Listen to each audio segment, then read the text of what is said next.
and it said that QC had been sold for $300 million to a company called Hybe, and it's owned. It's a South Korean based, or I think it's South Korean based company, and it's also owned in part by Scooter Braun. Right. If you know Scooter Braun, he's been managing Justin Bieber his entire career. He managed Taylor Swift for the better part of her career.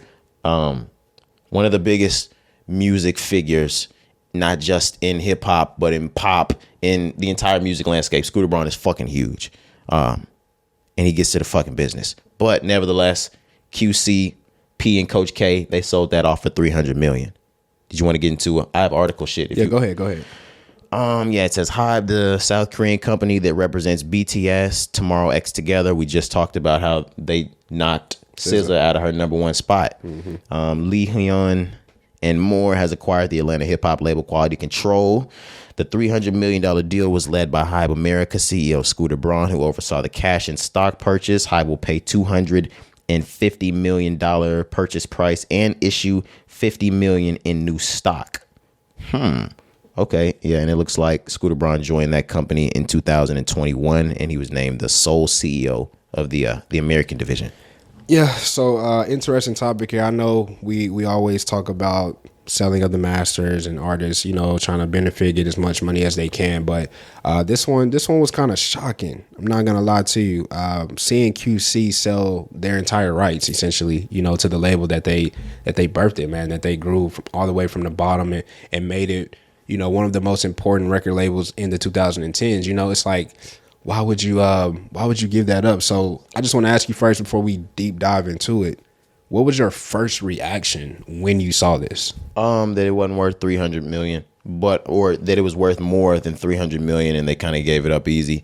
But what I will say to that is, P, or what you just spoke on, P made an Instagram post when he posted the picture with Scooter Braun and the owners of Hybe about the deal, and he kind of spoke to how when things start to get entirely too chaotic, it's time to go.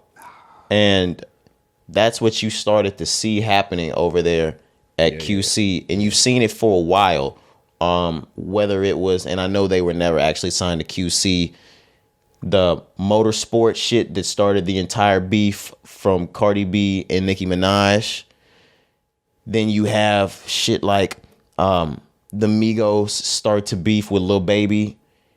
Then you start to see how that actually gets deeper, and it just becomes the Offset Lil Baby beef. Right. And then that starts to move into Migos quarreling with each other, the splitting of Migos, Unc and Few. Quavo leaves the label, sues the label, which is another reason why I think they're selling, so they can try to avoid some of this shit with Offset. And then you have one of your biggest artists from the label, perhaps like he's the piece from your biggest artist killed. You have Takeoff killed, and you're left in a situation with the record label with a bunch of people who don't fuck with each other. Some people that music is stagnant at the moment, like the City Girls. Carisha's off making podcasting work, and JT hasn't had an album come out since she fucking got out of jail. Yeah, her and Uzi just living their lives. They're not worried about this. And you have Lil Yachty, who has exited the rap space, going full alternative. Yeah, so same reaction, man. I was just shocked. But when you really get down to the politics, the metrics of everything, like you just mentioned, I'm glad you broke it down that way. It makes sense. You got to get out. And I'm going to steal your words. You said this when we finished potting the last episode. You said nobody wins when the family feuds. Nobody does. Nobody wins. And I think that's just a perfect explanation of this situation. You would think like, oh my God, these guys are so successful. Lil Baby, the Migos, why would they give that up? The back catalog. Oh my gosh. Why would you give that up, man? But at the end of the day, it just gets to a point where it's just not the same. And moving forward, based on everything that you just said, QC has made a lot of money up until this point. But the next 5 to 10 years for QC, it's not going to be like the last 5 to 10 years that it was. They probably wasn't going to make as much money as they had been making because of everything that you just announced. So in situations like that, you can't be mad at somebody. I know, like, as a fan, we like, bro, we supposed to own everything. Boom, boom, boom, boom. It's like, hey, yo, sometimes it ain't even about that. And to what you're saying, not like it's failing, but everything on the label was declining. was a success, bro. Nobody is looking for the new City Girls album at the moment. Yeah. Lil Yachty is at the 808s and Heartbreak stage that Kanye was in. He's testing new shit because he's not fucking with the rap right now. Lil Baby is entering a space where he is no longer the biggest artist in rap. He's on his peak is over. He's not saying he's declining, but he's declining. Migos is a non-factor. And a portion of you, like 2/3 is gone. You don't have Takeoff, and Offset is suing you. You only have Quavo, whose solo work is not going to cut it to hold the entire label up. You potting, boy. I'm- It's real though. It's real. if I'm P or if I'm Coach K, I'm looking at alternatives. I'm trying to sell this as quickly as possible. Yeah. Because they don't even have a prospect. Their prospects like Duke, Marlo, dead. Not Duke, but Marlo, God rest his soul. Let's get rid of this. Yeah, it makes sense, man. But I just want to say, QC, Coach K, P, they did a great fucking job. Thank you. Oh my goodness, dog. Nothing is forever, okay? Jesus. But thank you for the 10 plus years of greatness. Dog, like they go down in history, man. Like they birthed a whole sound, a whole new generation of rappers. Yeah, and when you say they go down in history, let me let you know just by naming some people. And this is, I'll only name 3 or 4.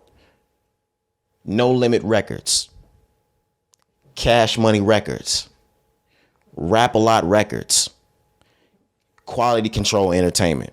It's gonna be in that conversation forever. It is in that conversation for sure. Yeah. And it's not even a question, because when you think about those other guys, besides besides Cash Money Records, they've outsold all of that. I was gonna say they had more success than Rap-A-Lot, Well, maybe not Rap-A-Lot, because Rap-A-Lot, they got Drake. They found Drake. technically, but he was never signed though, right? No, he's signed. I mean, but He's like, still signed. I mean, but like, come on now. Yeah, We no. know. We know what the deal is. But right, but I know what you mean. Just if we looking just like overall, man, like just big up to those guys. Some people that just came from the bottom, bro. If you watch Lil Baby's documentary on Amazon Prime, it tells a little bit about their come up. All of them came QC's from the come bottom. up. Pete came from the fucking bottom. Bottom, bro. I'm talking about like doing clubs. You know what I'm saying? Promoting clubs, bro. Just trying to find a niche in this music scene, man. And Niggas that knew each other because, I saw him on the other street selling dope. selling dope, bro. Like these niggas really got it out the mud. So that's why, like, even though it's coming to an end, you know, they're not gonna be a part of it. QC won't be, you know, the QC that we have known it for the last 10 years or whatever. You still just gotta give it up for those guys, man, because the success is unmatched. Add Murder Inc. in there. Murder go Inc. is on. a good one, yeah, for sure. But no, that's it. I just wanted to make sure we gave them their flowers, bro. I hate to see it end like this, man. I hate to see it end with decline plus beef plus death. I know it's the worst way. I want to, if it ends, Worst way. I want to see it end like Kendrick Lamar and TDE. Just, you know, we just go about our Part ways with love. Yeah. And even if it wasn't all love, I don't know that. Right, exactly. Niggas just do too much talking. Yeah, bro. Couldn't agree more. But like we said, shout out P, shout out Coach K, shout out the years that you've given us music greatness, show black excellence, Man, show T. poise and self-control even in situations and circumstances like the BET Awards, the Joe Budden shit, all of that. Stand up guys, bro. Kept niggas like Offset in line after he got out of the pen, shit like that. Showed these niggas millions. Like, fuck, I'm gonna fucking miss QC. Facts, like it ain't gonna be the same. That is crazy. And for a long time, since Cash Money, you hadn't seen anything like that. Not homegrown. And you won't see anything like that for a long time again, because Yo Gotti, they've been around. They've been around a long time, and I should have put their names in there, but I just forgot at the moment. Same, yeah. But I'm I'm not mentioning their rise, even if Moneybagg Yo is coming up still and Glorilla's kicking shit crazy and Black Youngster's still going crazy. Everybody could still be going crazy over there, but it's not new. When somebody comes and puts this shit down again, like one of them brand new, then we'll have something to talk about. But I don't see that happening for a long time. And because of where rap is declining, it might never happen again. Yep. Lost a good one, guys. Yeah, man. It's unfortunate.